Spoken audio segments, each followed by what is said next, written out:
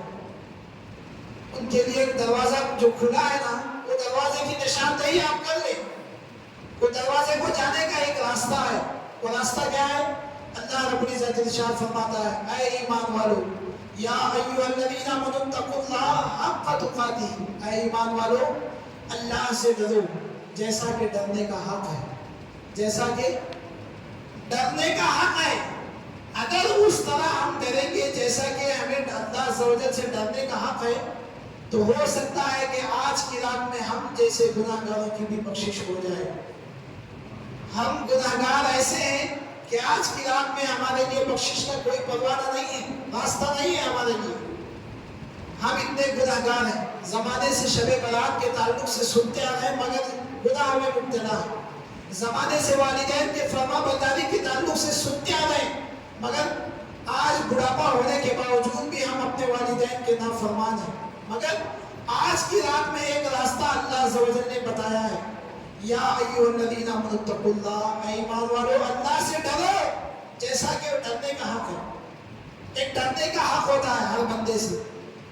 استاد سے جب اسٹوڈنٹس ڈرنا چاہتے ہیں تو ان کے لیے بعض اگر 100 بچے ہوں پڑھنے والے تو اس میں بعض بچے ایسے رہتے ہیں جو استاد کے سامنے ڈرنے کی ایکٹنگ کرتے ہیں. ڈرنے کی ایکٹنگ کرتے ہیں کہ جب استاد سامنے ہوں گے تو ڈرنے کی ایکٹنگ کرتے ہیں کہ میں تو ڈر گیا ہوں، آپ جو بولیں گے وہ مان لوں گا. آنکھ بند کر ڈرنے کی ایکٹنگ کریں گے. اور جب ہماری آنکھوں سے استاد اوجھل ہو جائیں گے، ہمارے سامنے سے چلے جائیں گے تو ہمارے اندر سے وہ خوف ختم ہو جائے گا. ہم بلا تکلف کہیں گے ارے یہ کسی کو کچھ آتا نہیں ہے، یہ جب بھی آتا ہے تو ہم پر کچھ نہ کچھ مصیبت لے کر آتا ہے. یہ ہم سامنے ڈرنے کا ایک بہانہ کرتے ہیں، ایک نوٹنکی کرتے ہیں. اور بعض بچے ایسے ہوتے ہیں جو جب استاد سامنے ہوتے ہیں جب بھی ڈرتے ہیں، اور جب استاد ہماری آنکھوں میں سے چلے جائیں جب بھی ان کے اندر خوف ہوتا ہے، ڈر ہوتا ہے کہ ہم یہ کام کریں گے تو استاد ہمیں ماریں گے. والدین کے اگر 4 بچے ہوں تو ایک بچہ ایسا ہوگا جو والدین کے سامنے بھی ڈرے گا پیچھے بھی ڈرے گا، اور ایک بچہ نافرمان ایسا ہوگا کہ سامنے تو ڈرنے کی ایکٹنگ کرے گا مگر پیچھے جب جائے گا تو کیا کرے گا؟ والدین کو برا بھلا کہے گا. آپ غور کر کے دیکھیں یہ 2 جو خاصیت والے انسان ہیں، جو سامنے بھی ڈر رہے ہیں پیچھے بھی ڈرنے والے انسان ہیں، ایک سامنے ڈر رہے ہیں اور پیچھے نہیں ڈر رہے ہیں. 2 قسم کے انسان ہیں. اللہ عز و جل کے بندوں میں بھی یہ 2 قسم کے بندے ملتے ہیں. جب مسجد کو آتے ہیں، جب خدا کی بارگاہ میں آتے ہیں تو رو رو کر دعا کرتے ہیں کہ مالک ہم نے آج شب برات کی رات میں ہم نے تجھ سے معافی مانگی ہے، ہمارے گناہوں کو معاف کر دیں. ہم شب برات کی رات میں یہی ایکٹنگ کرتے ہیں. ہر شب برات جیسے ہی آتا ہے تو ہماری ہر سالانہ ایکٹنگ ہے ہماری کہ جیسے ہی شب برات آتا ہے تو ہم ہر شب برات کو ایکٹنگ کرتے ہیں مالک ہم نے گناہوں سے توبہ کر لیا، آج کے بعد ہم کوئی گناہ نہیں کریں گے. جیسے ہی صبح ہوتی ہے، صبح کا سورج طلوع ہوتا ہے، ہمارے لیے پھر وہی زندگی چلتی ہے جو 14 شعبان کو تھی ہماری. جیسے ہی 15 شعبان ختم ہوتا ہے وہی ایکٹنگ والی زندگی ہماری شروع ہوتی ہے. اور یہ ہماری کب سے ہے؟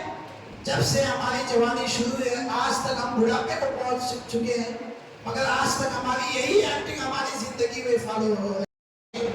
اور جب صبح گھر کو لوٹتے ہیں، رات ختم ہوئی تو بات ختم ہو گئی، اسی وقت ہم بات کو ختم کر دیتے ہیں. یہ خدا کا خوف نہیں ہے. جیسا کہ ڈرنے کا حق ہے، رب نے ارشاد فرمایا کہ اے ایمان والو مجھ سے ڈرو جیسا کہ ڈرنے کا حق ہے. یہ حق نہیں ہے ڈرنے کا. حق کیا ہے؟ جب اللہ عز و جل کی بارگاہ میں معافی مانگ لے، شب برات میں توبہ کر لے اپنے گناہوں سے، والدین کی نافرمانی سے توبہ کر لے، شراب پینے سے اپنے ہاتھوں کو دھو لے، توبہ کر لے. جب صبح آئے زندگی کی آخری سانس تک اس توبہ پر قائم رہے. یہ ڈر ہے، یہ خدا کے ڈرنے کا حق ہے. ہم نے شب برات میں خدا کی بارگاہ میں معافی مانگ لی گناہوں کی، 5 گنا نماز کے ایک ارادہ بھی کر لیا، اور اس ارادے کو ہم نے آخری سانس تک قائم رکھا خدا کے خوف سے